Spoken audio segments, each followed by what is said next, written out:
जो आज हम करेंगे 10th क्लास का जो हम लेसन चल रहा था हमारा वैश्वीकरण और भारतीय अर्थव्यवस्था। तो इसमें विदेश व्यापार तथा विदेशी निवेश का उदारीकरण।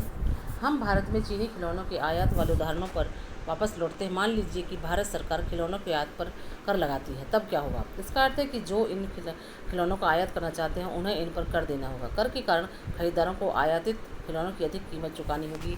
चीन के खिलौने भारत के बाज़ारों में इतने सस्ते नहीं रह जाएंगे और चीन में उनका आयात स्वतः कम हो जाएगा।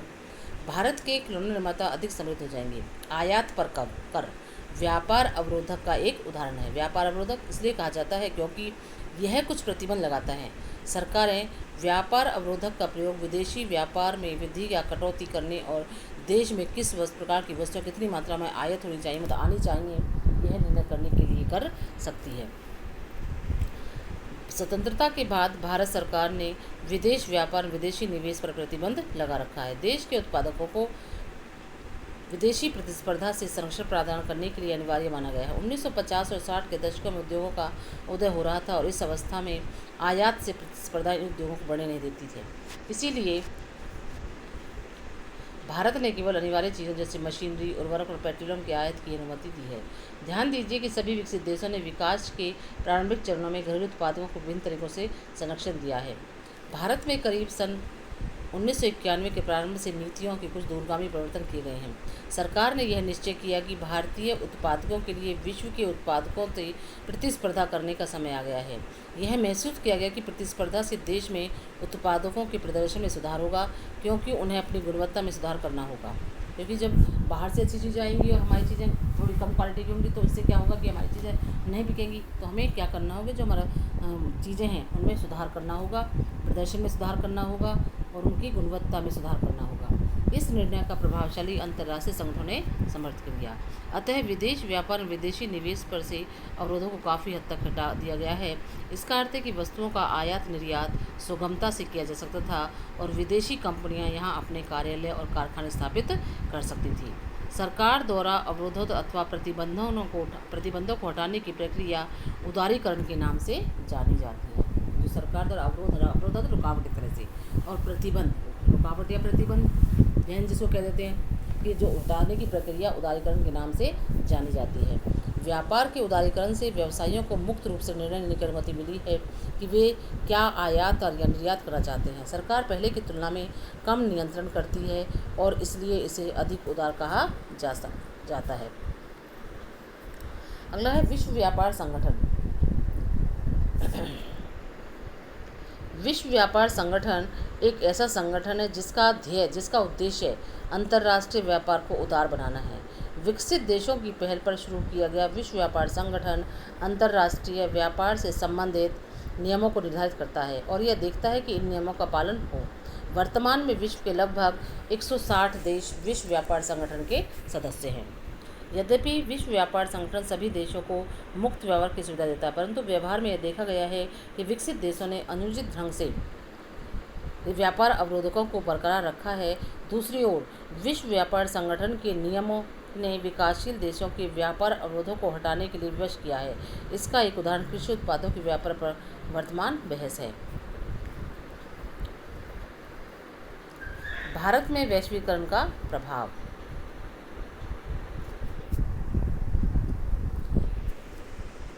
बीस वर्षों में भारतीय अर्थव्यवस्था के वैश्वीकरण ने एक लंबी दूरी तय की है। इसका लोगों के जीवन पर क्या प्रभाव पड़ा, हम कुछ प्रमाण देखते हैं। वैश्वीकरण और उत्पादकों, स्थानीय एवं विदेशी दोनों के बीच बृहत्तर प्रतिस्पर्धा से उपभोक्ताओं, विशेषकर शहरी क्षेत्रों में धनी वर्ग के उपभोक्ताओं को लाभ हुआ है। इन उपभोक्ताओं के समक्ष पहले से अधिक विकल्प हैं और वे अब अनेक उत्पादों की उत्कृष्ट गुणवत्ता और कम कीमत से लाभान्वित हो रहे हैं। परिणामतः ये लोग पहले की तुलना में आज अपेक्षाकृत उच्चतर जीवन स्तर का आनंद ले रहे हैं। उत्पादकों और श्रमिकों पर वैश्वीकरण का एक समान प्रभाव नहीं पड़ा है। पहला विगत 20 वर्षों में बहुराष्ट्रीय कंपनियों ने भारत में अपने निवेश में वृद्धि की है, जिसका अर्थ है भारत में निवेश करना उनके लिए लाभप्रद रहा। बहुराष्ट्रीय कंपनियों ने शहरी इलाकों के उद्योगों जैसे सेलफोन, मोटर गाड़ियाँ, इलेक्ट्रॉनिक उत्पादों, ठंडे पेय पदार्थों और जंक खाद्य पदार्थों एवं बैंकिंग जैसी सेवाओं के निवेश में रुचि दिखाई है। इन उत्पादों के अधिकतर खरीदार संपन्न वर्ग के लोग हैं। इन उद्योगों और सेवाओं में नए रोजगार उत्पन्न हुए हैं। साथ ही इन उद्योगों को कच्चे माल इत्यादि की आपूर्ति करने वाली स्थानीय कंपनियां समृद्ध हुई हैं।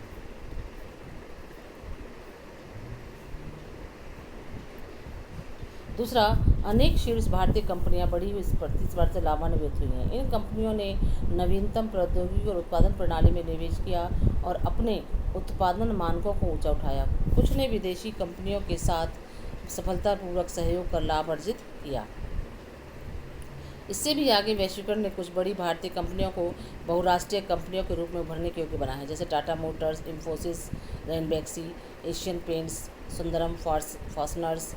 कुछ ऐसी भारतीय कंपनियां हैं जो विश्व स्तर पर अपने क्रियाकलापों का प्रसार कर रही हैं। वैश्वीकरण ने सेवा प्रदाता कंपनियों, विशेषकर सूचना और संचार प्रौद्योगिकी वाली कंपनियों के लिए नए अवसरों का सृजन किया है।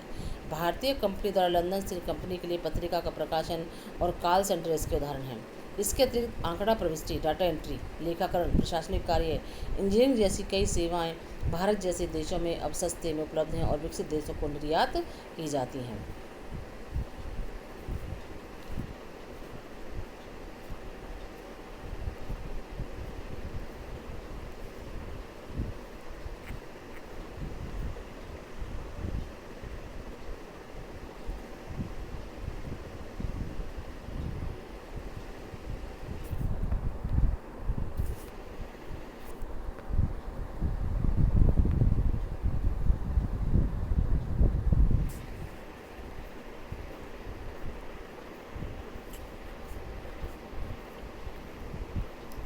न्याय संगत वैश्वीकरण के लिए संघर्ष। क्योंकि वैश्वीकरण एक सच्चाई है, तो वैश्वीकरण को अधिक न्यायसंगत कैसे बताया जा सकता है। न्यायसंगत वैश्वीकरण सभी के लिए अवसर प्रदान करेगा और यह सुनिश्चित भी करेगा कि वैश्वीकरण के लाभों में सबकी बेहतर हिस्सेदारी हो। सरकार इसे संभव बनाने में महत्वपूर्ण भूमिका निभा सकती है। इसकी नीतियों को केवल धनी और प्रभावशाली को ही नहीं, बल्कि देश के सभी लोगों के हितों का संरक्षण करना चाहिए। आपने सरकार द्वारा किए जाने वाले कुछ उपायों के बारे में पढ़ा है, जैसे सरकार यह सुनिश्चित कर सकती है कि श्रमिक कानूनों का उचित कार्यान्वयन हो और श्रमिकों को अपने अधिकार मिले। यह छोटे उत्पादकों कार्य निष्पादन में सुधार के लिए उस समय तक मदद कर सकती है जब तक वे प्रतिस्पर्धा के लिए सक्षम न हो जाएं। यदि जरूरी हुआ तो सरकार व्यापार और निवेश अवरोधकों का उपयोग कर सकती है।